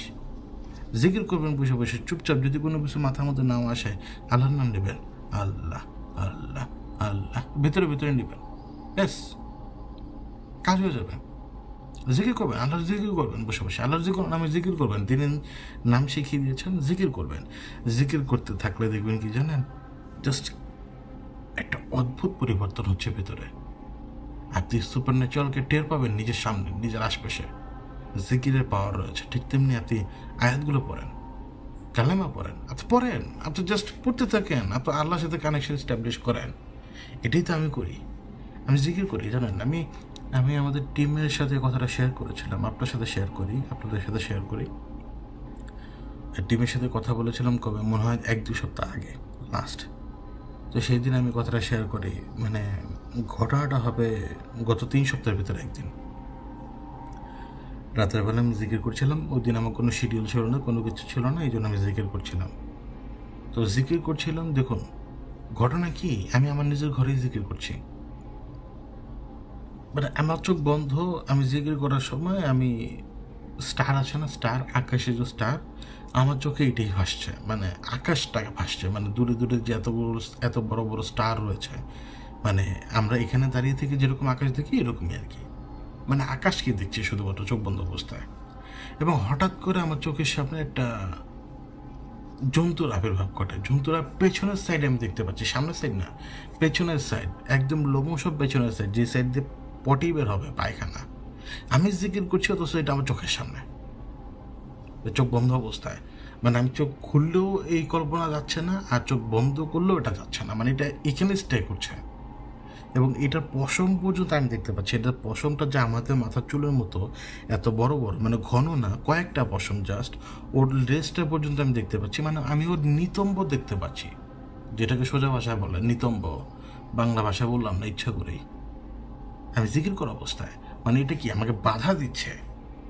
এটা ওই মোমেন্ট, যে মোমেন্টে হয়তো আমি আরেকটু করলে আরেকটু ভালো হবে, এই সময় আমাকে কনসেন্ট্রেশন ধরে রাখতে হবে। আমি সে বলে দিয়েছিল, যখনই তুমি জিকির করবে বা কোনো কিছু, কোনো আমলের ভেতরে থাকবে, যখনই চোখের সামনে উল্টা পাল্টা ছবি আসা শুরু হবে, বুঝে নিও যে তোমার নফস সবার আগে পাগল হয়ে গেছে। বুঝে নিও যে তোমার নফসই, এই হারামটা তো সবার আগে পাগল হয়ে গেছে, এই জন্য সেইগুলো দেখানো শুরু করবে।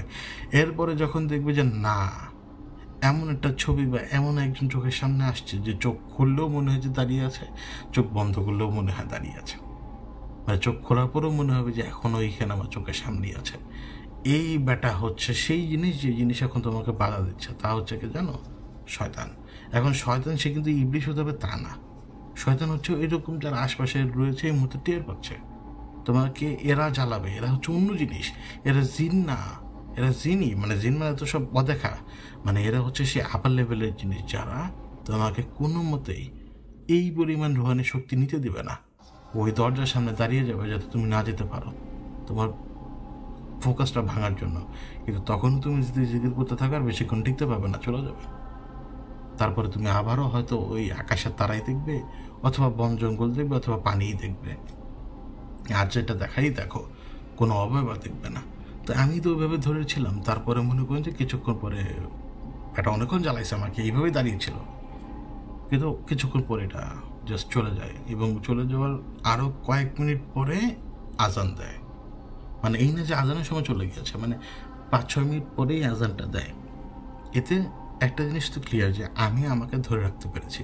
এবং বিশেষ করেন আমার সবচেয়ে বড় শক্তি হচ্ছে জিকির, বা যে কোনো সূরার যে কোনো আয়াত, ওই আমি চোখ বন্ধ অবস্থায় বারবার পড়তে থাকি, সিরিয়াসলি বারবার করতে থাকি চোখ বন্ধ অবস্থায়, এইটুকুই। এটাই আমার স্ট্রেংথ, এটাই আমার শক্তি, যেটা আমাকে মানে আল্লাহ এখনও দিয়ে রেখেছেন। এবং এটা আপনিও পারবেন ভাই, কোনো কোর্স লাগবে না, কোনো কিছু লাগবে না, আমার 2 পয়সা দেওয়া লাগবে না। এইটা আপনার ফাইটের ব্যাটেল, ব্যাস এটা এরকমই। তো আপনিও আপনার পরিবারের ক্ষেত্রেও পারবেন। এটা কিন্তু রুহানি ব্যাটেলে নেওয়া লাগবে। এটা কিন্তু ফিজিক্যাল ব্যাটেল না। আপনি যে ব্যাটেলটা লড়ছেন ওই সুপার ন্যাচারাল এন্টিটির সাথে, যে হিম্মত আপনার মাকে, উদাহরণস্বরূপ বলছি যে এই হিম্মত আপনার মাকে পজেস্ট করেছে, ওর সাথে লড়তে গেলে আপনাকে ওই সুপার ন্যাচারাল লেভেলে যেই লড়তে হবে। এছাড়া আপনি বাইরে থেকে তো মানুষ হিসেবে লড়তে পারবেন না, এটা একটু টাফ। আশা করি বোঝাতে পারলাম। তো সেই সাথে এখন আরেকটা বিষয়ে কথা বলতে পারি, সেটা হচ্ছে ওই পানিতে দুর্ঘটনা ঘটে ইদানিং, কিন্তু দেখবেন যে পানিতে দুর্ঘটনা ঘটছে বেশি। ওই সবসময় ঘটে, পানি দ্বারা দুর্ঘটনা ঘটে, যে কোনো ঘটনাই ঘটতে পারে, কিন্তু পানির কিছু ব্যাপার রয়েছে যে ব্যাপারগুলো সম্পর্কে আমরা অবগত না। আমরা তো আর পানির মানুষ না, পানির ব্যাপারে আমরা বুঝি কিন্তু কম। আবার যারা পানির ব্যাপারে জানে তারা কিন্তু খুব ভালোই বোঝে পানি জিনিসটা কি। এখন ধরুন যে আপনি একটা বেসিক ব্যাপার বলি, যেমন আমাদের এখানে সম্ভবত লাস্ট কিছুদিন আগে আমরা শুনতে পাই যে 2-3 নিখোঁজ, 2জনের লাশ পাওয়া যায়, হয়তো আরেকজনের লাশ এখনও পাওয়া যায়নি সাগরে গোসল করতে গিয়ে। এখন আমরা আসলে কি মূর্খ, নাকি আমাদের আসলে জানার আগ্রহই নাই, বা হয়তো আমাদের পড়ালেখার সিস্টেমে সমস্যা ছিল, বা যেটাই হোক, আমি এখন পর্যন্ত ক্লাস 3-তে যেটা শিখেছি সেটা আজ পর্যন্ত দেখলাম যে ওইটাই পারফেক্ট। ক্লাস 3-র কথা বলছি আমি। ক্লাস 3-তে আমার রোল ছিল 1, ক্লাস 4-এ ওঠার পরে আমার রোল ছিল 2, আর 5-এ ওঠার পরে রোল ধাম করে 54। যাই হোক, তো ক্লাস 3-তে যে জিনিস আমরা শিখি বইয়ে পড়ার পরে, এবং ওই সময় তো বইয়ের জ্ঞান ছিল, তো অন্যান্য বই আমি পড়তাম, আমাকে সবসময় বলতো যে আমি বড়দের বই কেন পড়ি। তো আমার কাজ হচ্ছে জ্ঞান নেওয়া, এবং সেই সময় যে ধরনের জ্ঞানগুলো আমি নিয়েছি ওগুলো একটা বেসিক জ্ঞান, যে জ্ঞান আমাদের এই মুহূর্তের বুড়ে বুড়া খাটাস দামড়াগুলোরও নেই।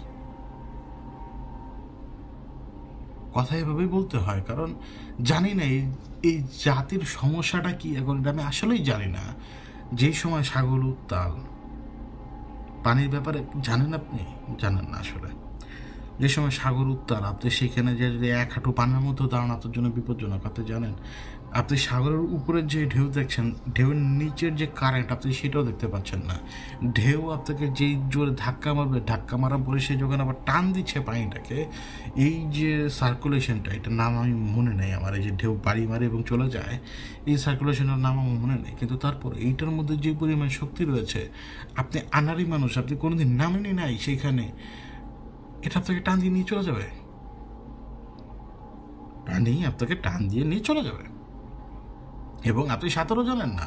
এবং ওই সময় ওই পরিমাণ ঢেউতে একজন সাঁতারু মানুষ পড়ে গেলেও তার যান যায় যায় অবস্থা হয়, জানেন? যে সাঁতার জানে তারও যা যা অবস্থা হয়। এমনকি এরকম উত্তাল সাগরে আপনি একজন ডুবুরি দিলেও সেই ডুবুরি নিখোঁজ হয়ে যাওয়ার সম্ভাবনা 100%। ওই রকম উত্তাল সাগর আপনাকে নামতে হবে কেন? আমি দেখি তো আমাদের বাঙালি মানে না আছে কমন সেন্স, না আছে মানে, আমরা তো পাশের দেশকে গালিগালাজ করি, আমরা তো প্রায় একই রকমের ডিএনএ সবারই আমাদের। এই যে আমরা মানে আমাদের নাই কোনো সিভিক সেন্স, আমরা মানে কী করি না করি নিজেরও বুঝি না, পানির ব্যাপারেও বুঝি না, পানিটাকে আমরা কেন হালকা নিই আমি তো বুঝি না। আমি সমুদ্রের কথা বলছি, এখন একটু পরে বলবো বিভিন্ন পুকুর টুকুরের কথা। সমুদ্রে যেরকম কারেন্ট থাকে, এই মানে সমুদ্রের ভিতরে যেরকম স্রোতগুলো থাকে বিভিন্ন জায়গায়, যখন এরকম উত্তাল অবস্থা থাকে সমুদ্রের ঢেউগুলো ভারী মেরে যেই পরিমাণ শক্তি সেইখানে ফেলছে, সেই পরিমাণ শক্তি ফেলার পরে সে আবার একটা অংশ নিয়ে ফেরত চলে যাচ্ছে, আবার আরেকটা ঢেউ এসে বাড়ি মারছে, কারণ এই পুরো বিক্ষিপ্ত অবস্থাটা তো বাতাসের কারণে। আপনি আনারি মানুষ, কোনোদিন জানেনও না যে পানির সাথে কীভাবে লড়তে হয়, পারবেনও তো না, কিছুই জানি না আমরা। তারপরও ওই পানির সামনে যাব, পানি ধাক্কা দিয়ে টান দিয়ে নিয়ে চলে যাবে। এটা পানির স্বভাব, পানির স্বভাব এটা। পানি খেলে যেমন আপনার ওই পিপাসা মিটতেও পারে, এবং পানি আপনাকে নিজে মানে পানি আপনাকেও খেয়ে ফেলতে পারে নিজের ক্ষুধা মিটানোর জন্য। মেটাফরিক কথা বললাম, কথাটা কিন্তু মেটাফরিক, বুঝলে বুঝলেন, না বুঝলে নেই। কারণ আমরা যে আমি আমি আমি আমি আমি আমার মতো লোক পানিতে নামে না, জানেন? আমার মতো লোক পানিতে নামে না। আমি সাঁতার জানি তো, পানিতে নামাতে পারবেন না আপনি আমাকে, বিশ্বাস করেন। আমি মাঝে মাঝে যখন ওই বিভিন্ন নদীর সামনে যাই তো যেতে হয়, ভাই আমি যে নৌকায় যে উঠি প্রত্যেকবার, আল্লাহ রব্বুল আলমিন জানেন, সত্যি কথা, কখনো আমি আপনাদের সাথে মিথ্যা বলি নাই, মানে কলিজাটা জাস্ট গলার মধ্যে এসে চলে যায়, জানেন? মানে নৌকার মধ্যে পা দিতে গেলে আমার। আর দিনের বেলাও এখন যখন এমনিতে মনে করুন যে টঙ্গী মাঝে মাঝে আমি পার হই, ইচ্ছা করেই পার হই, কারণ যখন দেখি যে এখন বেলি ব্রিজের মধ্যে প্রচণ্ড জাম থাকে, পার হতে হয় আপনার ইয়ে দেখি যদি বলে ওই যে নৌকা দিয়ে। তো আমি এক পা দিয়ে তো নামলাম, মানে নৌকাতে তো উঠলাম, এরপরে অতক্ষণ পর্যন্ত আমি এদিক ওদিক তাকাই, মানে জাস্ট বোঝার জন্য যে কোনো সময় মানে পাড়ে যেয়ে পৌঁছাবো আর নৌকা কাত হলো কিনা। এই পরিমাণ আতঙ্কে আমার মতো লোক ভোগে। কারণ কি জানেন? যেমন সমুদ্রের নিজস্ব শক্তি রয়েছে, সে আপনাকে টান দিয়ে নিয়ে যাবে এবং নিজের পেটের ভিতরে নিয়ে যাবে। এটা মেটাফরিক কথা বলতে আপনাদের জন্য, কিন্তু আমার বিশেষ অন্য জায়গায়। সমুদ্র আমাদের জন্য না, সমুদ্র মানুষের জন্য না, আবারও মাথায় নেন, সমুদ্র মানুষের জন্য না। প্রত্যেকটা জিনিসের প্রাণ রয়েছে, প্রত্যেকটা জিনিসের স্বতন্ত্র ডিউটি আছে, যেটা আমরা চোখে দেখি না। এটা মেটাফরিক, এটা বুঝতে হবে। যেমন যখন এই স্থির পানিগুলোর ভেতরে চলে আসবেন, এই স্থির পানিগুলোর ভেতরেও একটা জীবন রয়েছে, যে জীবনটাকে আমরা দেখি না। ওরাও থাকে এইখানে আশপাশে বিভিন্ন জায়গায় থাকে, এবং আমার মতো লোক তো পানিতে ভয় পাবেই, কারণ আমি তো সবসময় চিন্তা করি যে পানিতে পা দিলে টান দিয়ে নিয়ে চলে যাবে গহীনতলে। আমি কেন বলি গহীনতল? ভাই আল্লাহ যেন ওইখানে কি আছে, পানির কষ্ট তো আছেই।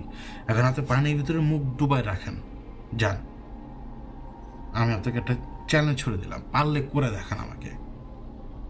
আপনি একটা পুকুরে নামেন, হাঁটু পরিমাণ পানির মধ্যেই নামেন, হ্যাঁ, সিঁড়িতে বসে যদি কোনো মতে সম্ভব হয় বা কোনো কিছু করে মাথাটা খালি ডুবান কানসহ, এরপর তাকান।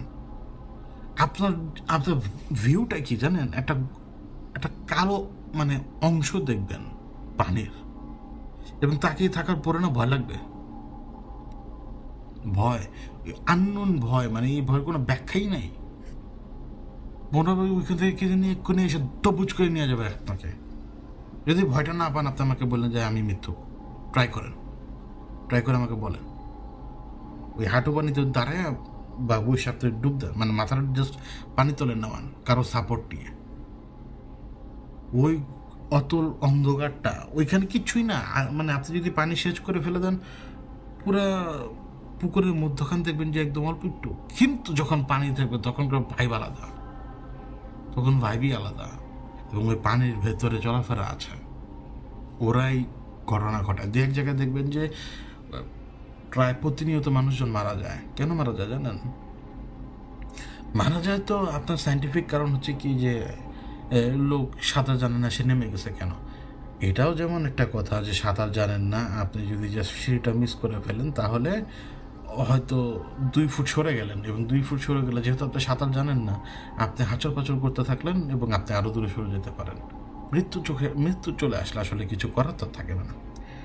কিন্তু সায়েন্টিফিক ব্যাখ্যা যদি বাদ দিই, দেখবেন যে কোনো কোনো জায়গায় প্রত্যেক বছরই এরকম ঘটনা ঘটে, সাঁতার জানা মানুষও মারা যায়। তাহলে মারেটা কে? মারে সে যে পানিতে থাকে, সেই মারে। শিকারের আশায় বসে থাকে জানেন, শিকারের আশায় বসে থাকে। সে পানিতে দেও থাকে, বিভিন্ন রকমের জিন থাকে। পানি বেশিরভাগ দেও থাকে পানিতে, অথবা পাহাড়ে দেও থাকবে বেশি। পাহাড় এবং পানিতে দেও থাকে বেশি। এরা পাহাড় থেকে পানিতেও লাফ দিতে পারে, পানি থেকে পাহাড়ে উঠতে পারে। এরা দেও, এই জন্য এদেরকে দেও বলে। তো এরা খুবই ডেডলি। আর এরা হচ্ছে এমন একটা জিনিস, এরা এরা এরা দানব কিসিমের শক্তি নিজেদের মধ্যে রাখতে পারে। রূপ নিবে দেখবেন যে জলপরীর রূপ নিবে, যদি মাটির উপরে থাকে মহিষের রূপ নিবে, বিভিন্ন মানে শক্তপোক্ত প্রাণীর, মানুষের রূপ নিবে না, কিন্তু পানির মধ্যে রূপ নিবে মানে নারীর, মানে জলপরীর রূপ নিবে, মানে সুন্দর রূপ নিবে। তো মনে করুন যে আপনি গোসল করছেন, হুট করে দেখবেন যে পা টান দিয়ে নিয়ে গেছে নিচের থেকে। এরকম অনেক সার্ভাইভার লোক আছে যারা দেখেছে যে তাদেরকে টান দিয়ে নিয়ে চলে গেছে। এখন যদি একটা মাছ এসে যদি আপনাকে টান দিয়ে নিয়ে যেতে চায়, তাহলে সেই মাছের মুখটা হতে হবে এতখানি বড়, যতখানি বড় হলে সে আপনার পাটা মানে পায়ের পাতা গিলতে পারে। তো এত বড় মাছ তো মানুষের পুকুরে এখন আর থাকে না, সেদিন শেষ, নাই। তা এত বড় মাছ থাকেই না, বাংলাদেশে নাইও কোথাও যে এরকম মাছ মানুষকে গিলে নিয়ে যেতে পারে। এখন যদি কুমির হয়, সে কুমির এই কাজ করতে পারে, অন্য কোনো প্রাণী হলে সেই কাজ করতে পারে, কিন্তু আমরা তো জানি যে ওইখানে সমস্ত কিছু নেই। তাহলে তাহলে যেই লেকে বা যেই পুকুরে বা যেই বিলে আমরা জানি কোনো বড় মাছ নাই, সর্বোচ্চ বড় একটা মাছ হতে পারে 1 হাত লম্বা, তো সেইখানে যদি স্পেসিফিকলি প্রত্যেক বছর মানুষ মারাই যেতে থাকে, তাহলে কে করে এই কাজ? বুঝে নিন, ওই পানিতে থাকা এন্টিটি এই কাজ করে। আবার এইটাও ম্যাটার করে না যে এন্টিটি এই কাজ করে, কিন্তু কথা হচ্ছে কি, মানে সিরিয়াল বাই সিরিয়াল প্রত্যেক বছর ঘটনা ঘটবে না। আসলে মনে করুন যে একটা দুর্ঘটনা ঘটে, কিন্তু প্রত্যেক বছর তো দুর্ঘটনা ঘটে না এক জায়গায় বারবার। ধরুন যে একটা জায়গায়, একটা খালে বা একটা বিলে বা একটা পুকুরে প্রত্যেক বছরই যদি দুর্ঘটনা ঘটে, এবং টানা 5 বছরে 5 জন 6 জন বা 7 জন যদি মারা যায়, মানে টানা 5 বছরে, তো এটা তো দুর্ঘটনা না, এটা তো করানো ঘটনা, বা এটা জাস্ট তৈরি করে দেওয়া একটা ঘটনা, বা যেটা করানো হয়েছে।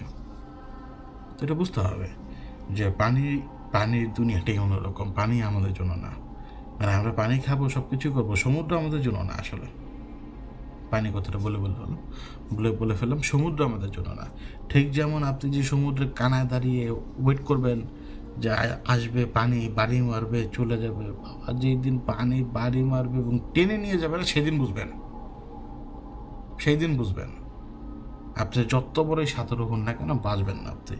সমুদ্রের শক্তি হচ্ছে অসীম শক্তি। এই শক্তির মানে পৃথিবীতে যত ধরনের শক্তি রয়েছে, ভূমিকম্পের পরে সবচেয়ে বড় শক্তিধর কোনো কিছু যদি হয়, মানে ভূমিকম্পর পরে, তাহলে এটা পানি, সুনামি এসে সমস্ত কিছু ওয়াইপ আউট করে চলে যাবে।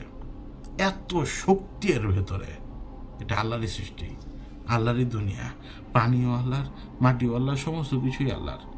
তো এটা আর কি এরকম, মানে এটার সাথে আপনি পেরে উঠতে পারবেন না। তো পুকুরে যখন বা নদী বিলে এই সমস্ত ঘটনা ঘটবে, স্পেসিফিক স্পটে বুঝতে হবে যে ওইখানে কোনো এন্টিটির আগমন ঘটেছে, যে টাইম টু টাইম এইরকম ঘটনা ঘটাতে পারে এবং ঘটাবে।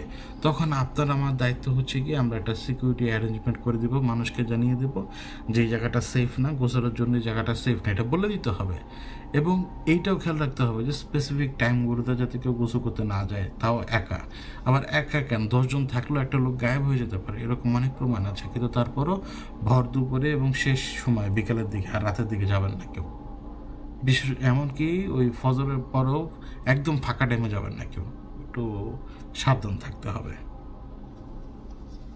এবার কথা বলি শেষ একটা সাবজেক্ট নিয়ে, কারণ খারাপ লাগছে এখন ধীরে ধীরে অস্থিরতাটা বাড়ছে। আর 2টা নাকি বন্ধ হয়ে গেছে একদম, আর হালকা হালকা গায়ে জ্বর লাগছে। এই স্বাভাবিক, এখন তো ভাইরাস একটা জ্বর চলছেই। সাবজেক্টটা হচ্ছে যে একজন ভাই প্রশ্ন করেছিল যে উনি ফেসবুকে প্রায় মানে উনি আর কি দেখতে পান যে ফেসবুক ওনার থটটা রিড করছে, মানে উনি যেটা চিন্তা করছেন সেটাই আর কি দেখা যায়। উনি আর কি অ্যাডিক্টেড আর কি, উনি বলেছিল যে উনি অ্যাডিক্টেড। আর ওনার কথা হচ্ছে যে ওনার মাইক্রোফোন বা ক্যামেরার অ্যাক্সেস দেওয়া আছে, এবং মানে যেটা বলি বা আমরা যেটাই করি না কেন ওইরকম রিলেটেড পোস্ট আসে, বা যেটাই হোক সেটা আসে। কিন্তু ওনার কথা হচ্ছে যে উনি যেটা ভাবে, বা এটা ম্যাক্সিমাম আমরা সবাই চিন্তা করি যে মানে যেটা আমরা ভাবি সেই ধরনের পোস্ট কীভাবে আসে সামনে, মানে উনি এটা জিজ্ঞেস করেছিলেন। তো ব্যাপার হচ্ছে কি, ওনার ওই কথার উত্তর মনে করুন যে আমরা কম বেশি সবাই তো এভাবে চিন্তাও করি অনেক সময়, যে স্বাভাবিকভাবেই মানে এটা কীভাবে, মানে আমি একটা ব্যাপার চিন্তা ভাবনা করছি এটা কীভাবে আসে।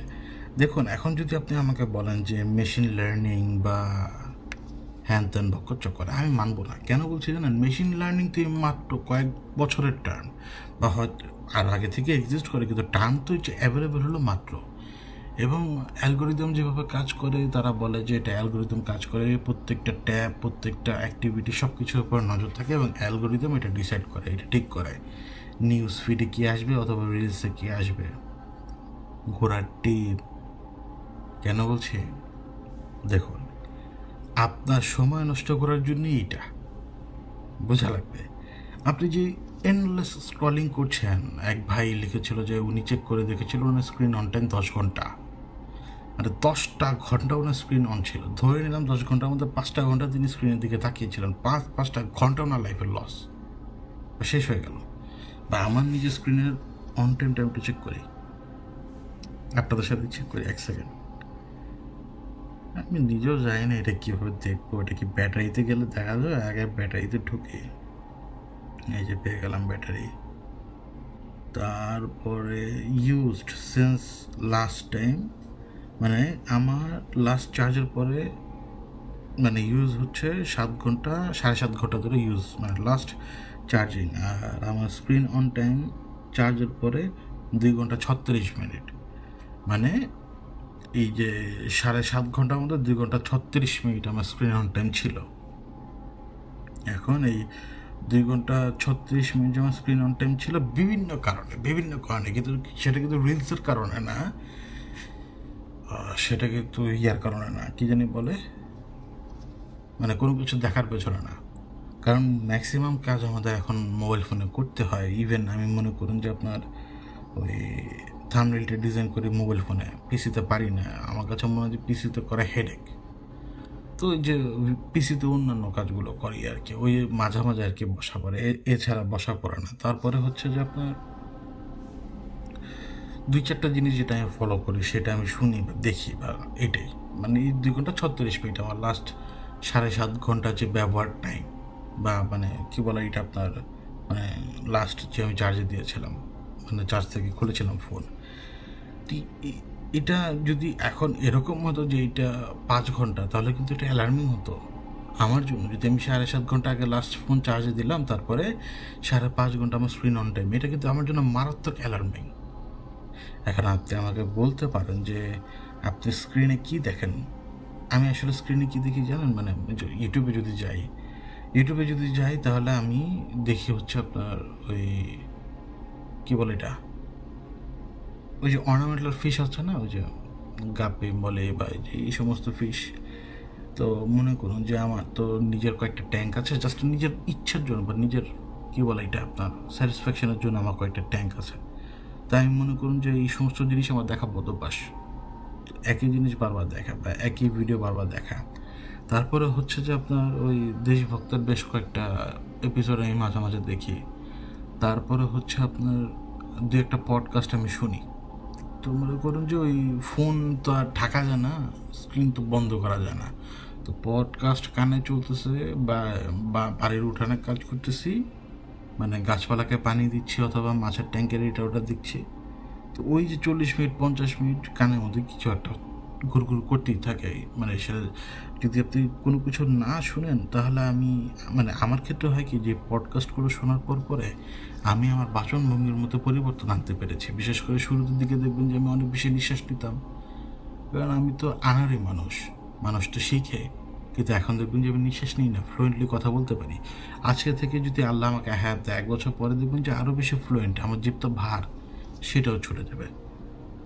তো অন্যদিকে চলে গিয়েছিলাম স্ক্রিন অন টাইমের হিসাব করতেছি। কিন্তু এই যে এখন যদি আসি ওই ভাইয়ের কথাতে, এই যে দেখুন যে লং টাইম ধরে তিনি দেখছেন, এই যে অ্যাডিকশান ওনাকে 5 ঘন্টা 6 ঘন্টা, উনি তো বলেছিল 10 ঘন্টা স্ক্রিন অন টাইম, মানে 10টা ঘন্টা স্ক্রিনের দিকে উনি নজর দিয়েছিলেন এমন না, ধরে নিলাম 5 ঘন্টা ওনার নজর ছিল, 5টা ঘন্টা ওয়েস্ট। এখন এই 5 ঘন্টার ভিতরে তো উনি আমার মতো তার বাইরে 1 ঘন্টা কাজ করেন নাই, তাই না? আবার দেখা গেছে যে আমি বসে বসে মোবাইল ফোনে অনেক নোট লিখি,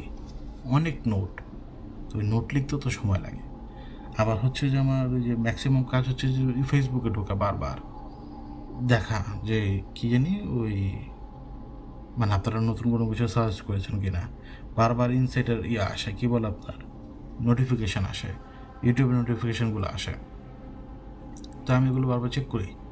তারপরে হচ্ছে যে আবার একটা চ্যানেল আছে নীতিশের, উনি জার্নালিস্ট ইন্ডিয়ান, তার ওইটাও দেখি। তো মনে করুন যে আপনার এগুলো ব্যাকগ্রাউন্ডে চলে, নিজের কাজ করতে করতে এগুলো ব্যাকগ্রাউন্ডে চলে। তো মনে করুন যে এখন আপনাদের সাথে কথা বলছি, এই অবস্থাও কিন্তু যে 1-1.5 ঘন্টা ধরে কথা বলছি, ফোনের স্ক্রিন তো আমার চালু নাই, বন্ধ। কিন্তু এর আগে এখানে আসার আগে ফোনের স্ক্রিন চালু ছিল, কারণ আমি বেশ কয়েকটা জিনিসের ব্যাপারে রিসার্চ করছিলাম। তো রিসার্চ করতে গেলেও তো ফোনের স্ক্রিন চালু রাখা লাগে, এই জন্যই আর কি ফোনের স্ক্রিনের কথা বলছিলাম। কিন্তু এই যে অ্যালগোরিদমের দোহাই দিয়ে এই যে অ্যাডিকশনটাকে তৈরি করা এবং যেটা চিন্তা করছি সেটাই চোখের সামনে আসে, এটা কীভাবে হয়? কারণ ওই যে বললাম আমরা সবাই বলি না এখন পর্যন্ত, মানে আমরা সবাই তো একটা সার্ভারের সাথে কানেক্টেড, ইন্টারনেট তো একটা সার্ভারের সাথে কানেক্টেড। সেই সার্ভার থেকে সেই সার্ভারের সাথে সাবমেরিন কেবল লাগানো, সাবমেরিন কেবল বাংলাদেশে ঢুকেছে, সেখান থেকে একটা কেবল আসছে ওয়াইফাই রাউটারে, আর ওয়াইফাই রাউটার থেকে ওয়্যারলেস সিগন্যাল আসছে, ওয়্যারলেস সিগন্যাল আমাদের মোবাইল ফোন নিয়ে সেটাকে সে তার মতো করে কি বলে ভুলে গিয়েছে, ওই ব্যাপারটা ঘটিয়ে মানে সিগন্যালটাকে সে রিসিভ করে আপনাকে ওয়্যারলেসলি সেই সার্ভারের সাথে কানেক্ট করে দিচ্ছে এবং সেই সার্ভারের থেকে আপনি সিগন্যাল নিচ্ছেন। কিন্তু এই যে সার্ভার সেই যুক্তরাষ্ট্রে বসে আছে, কথার কথা হাজার মাইল দূরে, এই সাবমেরিন কেবলের থ্রুতে লেজারের গতিতে আপনি মানে আলোর গতিতে আর কি ডাটা আদান প্রদান করছেন। এটা মাঝখান থেকে কেউ দেখে না, দেখে তো তারা বসে আছে, তাদের মধ্যে কেউ বসে আছে, বসে থেকে ম্যানিপুলেট করছে লাখ লোককে। এখন আপনাকে যদি ওয়েস্ট না করাতে পারে টাইম, তাহলে তো তার লস, কারণ আপনার প্রোডাক্টিভিটি ধ্বংস করতে হবে। তো বাংলাদেশের মানুষের প্রোডাক্টিভিটি আছে বলেন? বাংলাদেশের মানুষের, আমি বাইরের দেশের কথা বাদ, বাংলাদেশের মানুষের কোনো প্রোডাক্টিভিটি আছে?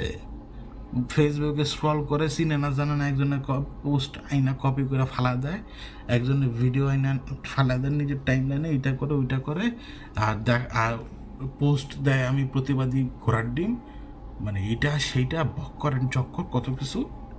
সারাদিন ওর ফেসবুকে ও হাত দিয়ে গেল ফেসবুকে, ও মুততে গেল ফেসবুকে, ও বাজারে খারাইলেও দেখবে যে ও ফেসবুকে স্ক্রোলিং করতেছে, রিক্সা বসে আছে ও ফেসবুকে স্ক্রোলিং করতেছে, ঘরে ঢুকে জুতা খুলে বসে ফেসবুক করবো, আবারও বাথরুমে ঢুকবো গোসল করার লেগে, ওই সময়টা ফেসবুকিং করবো না, কারণ বৃষ্টিতে পানিতে ভেজে যাবে তো মোবাইল ফোন।